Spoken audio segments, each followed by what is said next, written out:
The digital এডুকেয়ারে আবারও সবাইকে স্বাগত। আমি তোমাদের দর্শন বিষয় শিক্ষক অজয় স্যার চলে এসেছি আরও একটি নতুন ভিডিও নিয়ে। তোমরা দেখতে পাচ্ছ আমি তোমাদের চতুর্থ অধ্যায় অমাধ্যম অনুমান শুরু করেছি। সেখানকার সুন্দরভাবে ছোট ছোট অংশভাবে তোমাদের প্রত্যেকটা বিষয় সুন্দর করে আলোচনা করে দিচ্ছি। এর আগের দিনে আবর্তন কাকে বলে, আবর্তনের নিয়ম এবং আবর্তনের প্রয়োগ করে দেখেছি আগের দিনের ভিডিওগুলোতে। আজকে আমরা জানবো আবর্তন কত প্রকার, আবর্তনের প্রকারভেদ নিয়ে আলোচনা করব। কেউ স্কিপ না করেই দেখবে, একদম সুন্দরভাবে এখান থেকে এসিকিউ প্রশ্ন হয়, তো ভালো করে দেখে নাও, ভালো করে বুঝে নাও, ঠিক আছে। আজকে আমরা জানবো আবর্তনের প্রকারভেদ। আবর্তনের সংজ্ঞায় আমরা জেনেছিলাম যে আবর্তন হলো কি, আবর্তন হচ্ছে এক প্রকার অবর্হ অমাধ্যম অনুমান, ঠিক আছে, যেখানে কি করা হয়, গুণকে অপরিবর্তিত রেখে উদ্দেশ্য বিধেয়কে কী করা হয়, তাদের জায়গা বদলে দেওয়া হয়। যেটা আশ্রয় বাক্যের উদ্দেশ্য সেটা সিদ্ধান্তের বিধেয়, আর আশ্রয় বাক্যের যেটা বিধেয় সেটা হচ্ছে সিদ্ধান্তের উদ্দেশ্যের স্থানে বসানো হয়। তো এই ছিল সংজ্ঞা। এখানে এবার আবর্তনে কি করা হয়েছে, প্রকারভেদ করা হয়েছে।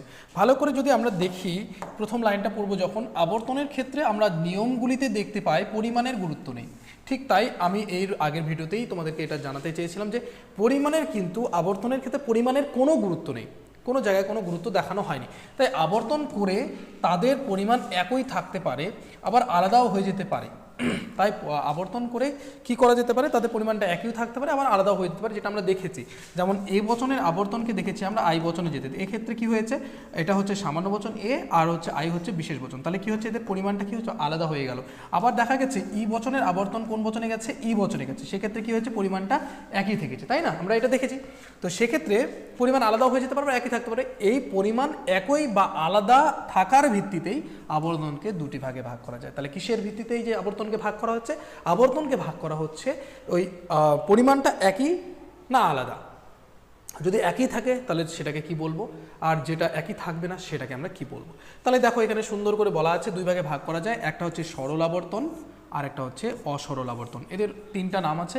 এই নামগুলোকে ভালো করে মনে রাখবে, যে পরীক্ষায় তোমাদের এসিকিউ প্রশ্ন যেহেতু হবে, কাকে বলে বলে আসতে পারে বা আসেও, তোমরা দেখবে প্রিভিয়াস প্রশ্ন ঘেটে দেখবে এগুলো এসেছে।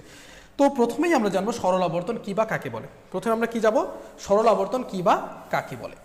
তাহলে আমরা জানলাম কেন আবর্তনকে দুটি ভাগে ভাগ করা হচ্ছে, পরিমাণের ভিত্তিতে। পরিমাণ একই আছে কি আশ্রয় বাক্য সিদ্ধান্তে, আর পরিমাণ আলাদা আছে নাকি, ঠিক আছে। তো প্রথমে বলেছে সরল আবর্তন। তো সরল আবর্তন কি, যে আবর্তনে আশ্রয় বাক্য ও সিদ্ধান্তের মধ্যে পরিমাণগত কোনো পার্থক্য থাকে না। তাহলে খুব ভালোভাবে সূক্ষ্মভাবে মাথায় রাখো যে আবর্তনে আশ্রয় বাক্য সিদ্ধান্তের মধ্যে কোনো রকম পরিমাণগত পার্থক্য থাকে না, অর্থাৎ আশ্রয় বাক্য ও সিদ্ধান্তের পরিমাণ অভিন্ন হয়। যদি আশ্রয় বাক্য সামান্য হয় তাহলে সিদ্ধান্ত কি হবে, সামান্য থাকে। আশ্রয় বাক্য যদি বিশেষ হয় তাহলে কি হবে, সিদ্ধান্ত বিশেষ হবে। বোঝা গেল কথাটা। তাহলে যে আবর্তনে আশ্রয় বাক্য সিদ্ধান্তের মধ্যে পরিমাণগত কোনো পার্থক্য থাকবে না, অর্থাৎ আশ্রয় বাক্য সিদ্ধান্তের পরিমাণ অভিন্ন হবে বা এক হবে, তাকে সরল আবর্তন বলে। তাকে কি বলে, সরল আবর্তন বলে। সরল আবর্তন তাহলে কাকে বলে আমরা বুঝলাম, যখন কি হবে, আশ্রয় বাক্য সিদ্ধান্তের যে পরিমাণটা সেটা একই থাকবে, কোনো রকম আলাদা হবে না, ঠিক আছে। সামান্য থাকলে সামান্য, বিশেষ থাকলে বিশেষ, এইভাবে আমরা জানবো। মনে থাকবে কথাটা।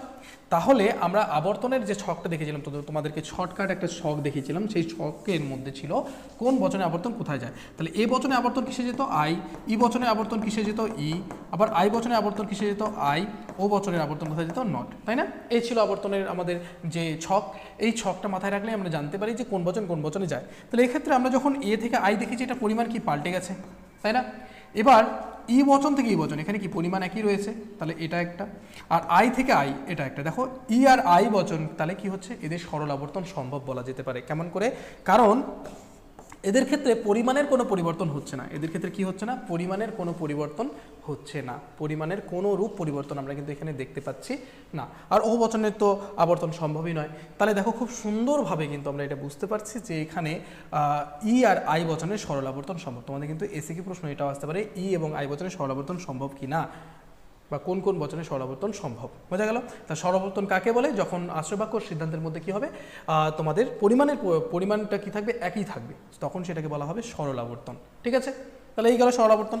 এখন এখানে একটা উদাহরণ দেওয়া আছে, দেখো, যেমন আবর্তনীয়। আমরা জানি আবর্তনের ক্ষেত্রে আশ্রয় বাক্যকে আবর্তনীয় বলা হয় এবং সিদ্ধান্তকে কি বলা হয়, আবর্তিত বলা হয়। তাহলে এখানে কোনো মানুষ নয় অমর, ই বচন। এই ই বচনে আবর্তন কিসে যায়, ই বচনে যাবে। তাহলে কি হবে, এখানে কোনো আবর্তনের ক্ষেত্রে গুণের কোনো পার্থক্য হয় না, তাহলে নয় নয়ই থাকবে। এখানে বিধেয় পদ উদ্দেশ্যে আসবে, তাহলে হয়ে যাবে কোনো অমর জীব কথাটা জুড়ে দিতে পারো, 15 নম্বর জীব, 9 কি মানুষ, ব্যাস হয়ে গেল। কোন বচন এটা? ই বচন, তাই না? হয়ে গেল। তাহলে এই হচ্ছে সরল আবর্তন। আবর্তন দুই প্রকার, সরল এবং অসরল। মনে থাকবে কথাটা, একদম ইজি, একদম সহজ। চলো এবারে আমরা দেখব অসরল আবর্তন। অসরল আবর্তনটা আরও সহজ, একই সরল আবর্তনের উল্টো অসরল। যেখানে আমরা দেখেছি আশ্রয় বাক্য সিদ্ধান্তের পরিমাণটা কি থাকবে? একই থাকবে। এখানে কি থাকবে তাহলে? আলাদা হবে। কি করে আলাদা হবে দেখো, যে আবর্তনে আশ্রয় বাক্য ও সিদ্ধান্তের মধ্যে পরিমাণগত কোনো পার্থক্য থাকে, যখন আশ্রয় বাক্য সিদ্ধান্তের মধ্যে কি থাকবে? পরিমাণগত কোনো পার্থক্য থাকবে, অর্থাৎ আশ্রয় বাক্য ও সিদ্ধান্তের পরিমাণ কি হবে? ভিন্ন হবে। কি হবে? ভিন্ন হবে। তাকে অসরল আবর্তন বলে। তাকে কি সরল আবর্তন বলা হয়? অসরল আবর্তন। এবার দেখো এখানে এ বচনের আবর্তনটাকে কিন্তু আমরা অসরল আবর্তন বলতে পারি। কেন? এ বচন থেকে কোন বচনে যায়? আই। একমাত্র এই এ বচনের আবর্তনকে আমরা অসরল আবর্তন বলতে পারি। কি বলতে পারি? অসরল আবর্তন বলতে পারি। কারণ কি? এ বচনের পরিমাণ হচ্ছে সামান্য, আর আই বচনের পরিমাণ হচ্ছে বিশেষ। মাথা থাকবে, একদম তোমাদের স্পষ্ট বলে দিলাম। তাহলে আমাদের ই আর আই বচনে হচ্ছে সরল আবর্তন, এ বচনে হচ্ছে আমাদের কি? অসরল আবর্তন।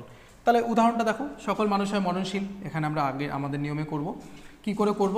প্রথমত যা আছে আমরা গুণের কোনো পরিবর্তন করব না, হয়ই আছে।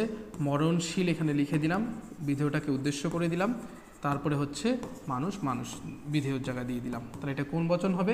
আই বচন হবে। তাহলে আই এখানে আমি কি করব? কোনো জুড়ে দেবো, কোনো। তাহলে হয়ে গেল কোনো মরণশীল জীব হয় মানুষ। হয়ে গেল না? তাহলে এখানে দুটোর মধ্যে দেখো কি আছে? প্রথমত গুণ একই আছে, কিন্তু পরিমাণের কি হয়েছে? পার্থক্য, পরিমাণ আলাদা আছে। পরিমাণ আলাদা থাকা মানেই সেটা কি হচ্ছে? সেটা হলো কিন্তু অসরল আবর্তন। মনে থাকবে কথাটা?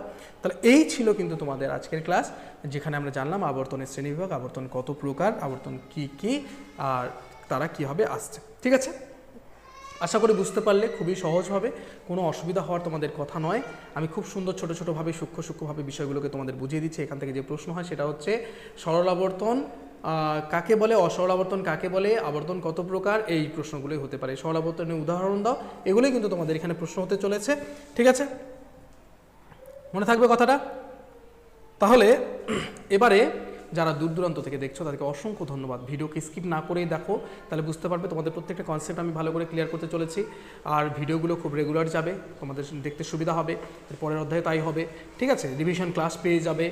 আর যারা কাছাকাছি রয়েছে, এডুকেয়ার একাডেমির কাছাকাছি রয়েছে, তারা অবশ্যই এডুকেয়ার একাডেমিতে ভর্তি হয়ে যাও। এখানে ডিজিটালি পড়ানো হচ্ছে। একাদশ শ্রেণীর ক্লাস শুরু হয়ে গেছে। তোমরা একাদশ শ্রেণীতে যারা প্রথম সেমিস্টার পড়ছো তারা অবশ্যই আমাদের চ্যানেলটাকে দেখো দূর দূরান্ত থেকে। আর কাছাকাছি যারা রয়েছে তারা ভর্তি হয়ে যাও, এত সুন্দর প্ল্যাটফর্ম তোমাদের কাছাকাছি রয়েছে। ঠিক আছে, তাহলে দেখা হচ্ছে নতুন একটি ভিডিওতে। সুস্থ থাকবে, ভালো থাকবে।